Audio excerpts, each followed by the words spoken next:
En este canal aprenderemos el idioma Fula, hacia al español. Si no has podido suscribirte a este canal, te diría que te suscribes.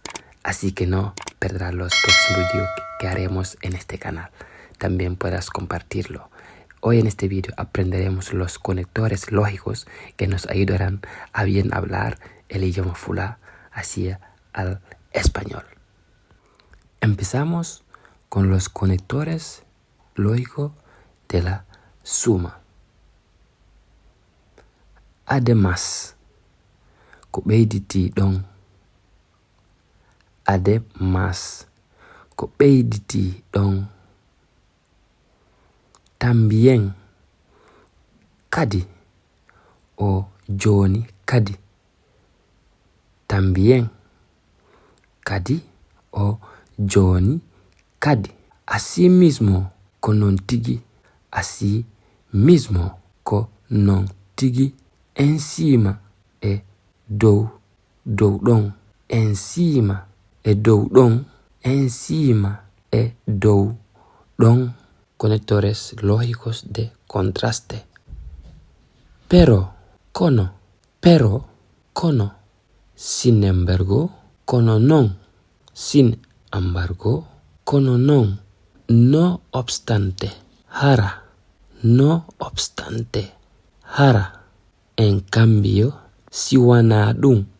En cambio, siwana ɗum. Aunque, hay sí. Aunque, hay sí. Aunque, hay sí. Conectores de consecuencia. ¿Por qué? Fi honɗum. ¿Por qué? Fi honɗum. Yake, joni. Yake, joni. Yake, joni. Entonces, joni non. Entonces, joni non. Por lo tanto, joni ɗum. Por lo tanto, joni ɗum. Por lo tanto, joni ɗum. Por eso, fi ɗum.